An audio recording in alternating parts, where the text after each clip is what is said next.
दोस्तों, अगर आपको भी एंजाइटी है, एंजाइटी कह ले, स्ट्रेस कह ले या डिप्रेशन कह ले, कोई भी रूप आपको डॉक्टर ने बताया होगा, तो सबसे पहले तो आपको एक काम करना होगा जो कि बहुत लोगों ने किया है। और जो सबसे पहला नियम होता है इससे दूर जाने का, एंजाइटी से दूर जाने का, या कहे कि एंजाइटी पास ही ना आए, तो इसके लिए सबसे पहला नियम होता है आपको अपनी लाइफ स्टाइल चेंज करनी होगी। आपको अपनी लाइफ स्टाइल चेंज करनी होगी आपको। अब मैं लाइफ स्टाइल आपको बता देता हूं कि क्या हो सकती है वो लाइफ स्टाइल सही क्या हो सकती है कि आप एंजाइटी से बाहर निकल सकें। बहुत सारी दवाएं आपने खाई होंगी, लोगों को 10-10, 20-20, 30-30 सालों से एंजाइटी और डिप्रेशन से लोग जूझ रहे हैं, लोग परेशान रहते हैं। हर समय वो जी नहीं पा रहे हैं, जी कर भी लोगों को बता नहीं पा रहे हैं। उनका दर्द उनका दर्द बहुत ही असहनीय होता है। ये दर्द वो होता है जो बाहर से तो लोग अच्छे दिखते हैं कि बहुत स्मार्ट है, ये लड़की बहुत स्मार्ट है, ये लड़का बहुत स्मार्ट है, गुड लुकिंग है, लेकिन उसके अंदर पूछो क्या चल रहा है, कोई पूछता नहीं है, कोई हाल पूछने वाला नहीं है।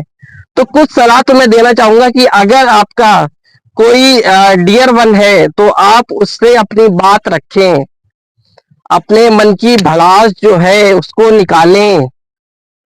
हो सके तो अकेले में, किसी के सामने नहीं।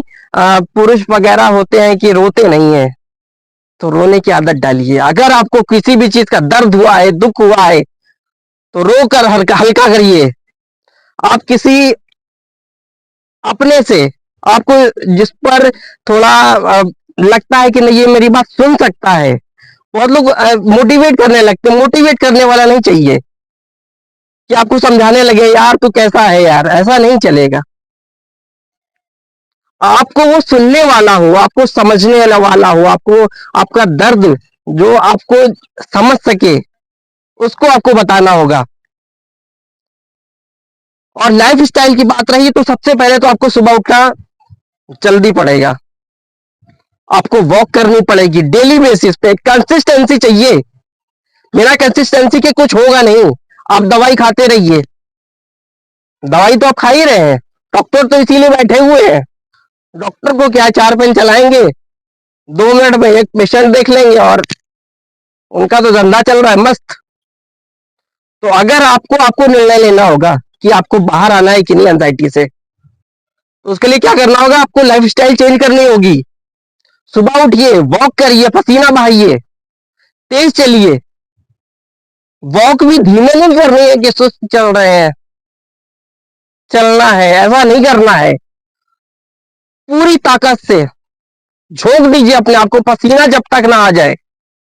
वॉक करिए, रनिंग करिए, और कम से कम 2 घंटे अपने लिए निकालिए। सुबह के 2 घंटे मेरे हैं। ये अपने आप को, अपने माइंड में अपने आप को फीड कर दीजिए कि 2 घंटे मेरे हैं, बाकी 22 घंटे औरों के लिए है, लेकिन सुबह के पहले 2 घंटे मेरे लिए हैं। कुछ समय अकेले में बैठिए,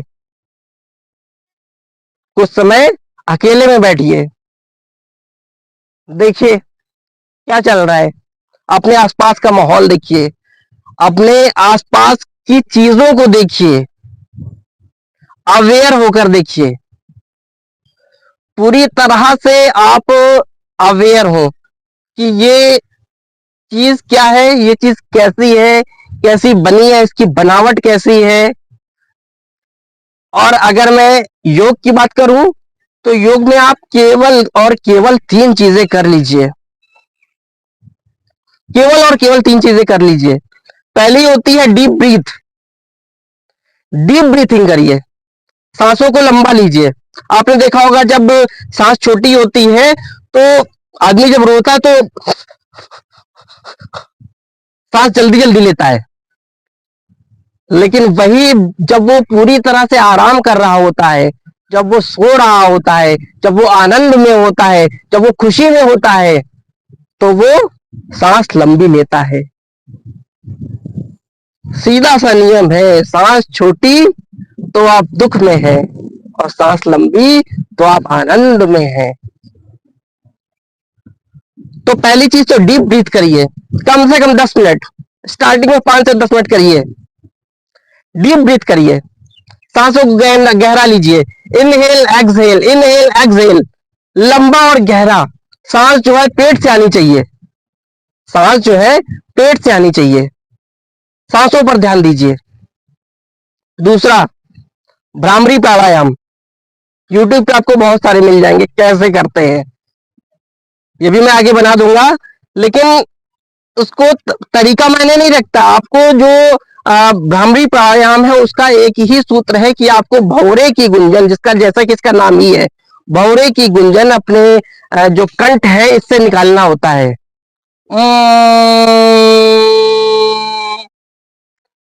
इसकी ध्वनि आप गुंजन करिए, जैसे भौरे का गुंजन होता है वैसा आप करिए। दूसरा हो गया भ्रामरी प्राणायाम। तीसरे की अगर मैं बात करूं तो जो मोस्ट इफेक्टिव जो मुझे लगा, अनुलोम विलोम। इस पर कोई बात जल्दी नहीं करता है, तो अनुलोम विलोम प्राणायाम बहुत ही अच्छा है। अनुलोम विलोम प्राणायाम करिए आप, स्टार्टिंग में 5 से 10 मिनट करिए उसको, फिर आपकी जैसी स्थिति हो, जैसे एंजाइटी आपको बड़े उच्च स्तर पर है तो आप इसका समय अवधि बढ़ा दीजिए। आपको कोई प्रॉब्लम नहीं है फिर भी आप करिए। ये ऐसे योग हैं जो आपको नुकसान तो करेंगे ही नहीं, और मैं गारंटी देता हूं कि अगर आपने ये 3 प्राणायाम पूरी शिद्दत से करे हैं, पूरी कंसिस्टेंसी से करे हैं, पूरे अपने आप को झोंक कर किया, पूरे डिसिप्लिन के साथ किया है, तो ये बहुत से ज्यादा, हद से हद 3 महीने लगते हैं, आप पूरी तरह से एंजाइटी, फियर, डिप्रेशन, स्ट्रेस, इनसे आप बहुत दूर, मीलों कुछ दूर चले जाएंगे। चैलेंज है मेरा, लेकिन आपको पूरी तरह से, मतलब 1% भी आपको ये नहीं करना है कि नहीं, चीट चीट नहीं करना, कंसिस्टेंसी जरूरी है। संडे है कोई बात नहीं, आपको करना है। सैटरडे कोई बात नहीं, वीकेंड है कोई बात नहीं, त्योहार है कोई बात नहीं, आपको कहीं पार्टी में जाना कोई बात नहीं, आपका डिसिप्लिन मिस नहीं होना चाहिए। 3 महीने, 90 दिन, केवल 90 दिन। लोग 7 दिन, 8 दिन, 10 दिन, 21 दिन में बताते हैं, नहीं, 90 दिन कंसिस्टेंसी चाहिए। ये कोई बीमारी एक दिन में नहीं होती है, ये बीमारी ऐसी है सालों लगते हैं होने में, और जब हो जाती है तो जिनको हुई उनसे पूछिए क्या हाल होता है। तो ये जैसे आई है वैसी जाती भी है, एक दिन में कोई बीमारी सही नहीं होती है।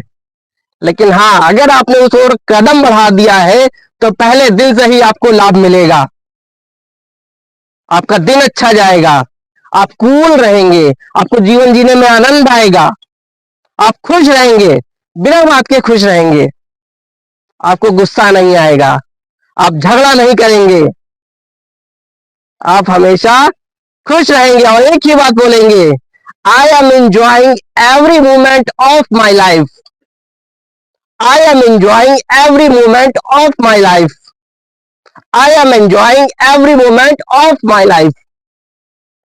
और ये जो सेंटेंस मैंने बताया ना आपको, एक लाइन, इसका आप रेगुलर अगर आप अभ्यास करेंगे, मैं गारंटी के साथ कहता हूं, बहुत जल्दी आपकी जो बीमारी है ये जाने वाली है, 100%। वीडियो अच्छी लगी हो तो लाइक सब्सक्राइब करके जरूर जाए, और नीचे कमेंट करके बताएं कि आप लोगों में से कौन कौन किस स्तर पर आप एंजाइटी, फियर, डिप्रेशन में गए हैं या उनसे बाहर आए हैं।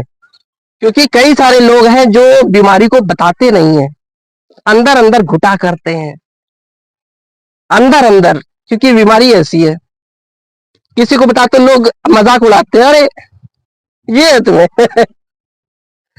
तो इसको बताना छुपाना नहीं है, ठीक है। चलिए नमस्कार, मिलते हैं नेक्स्ट वीडियो में, तब तक के लिए नमस्कार।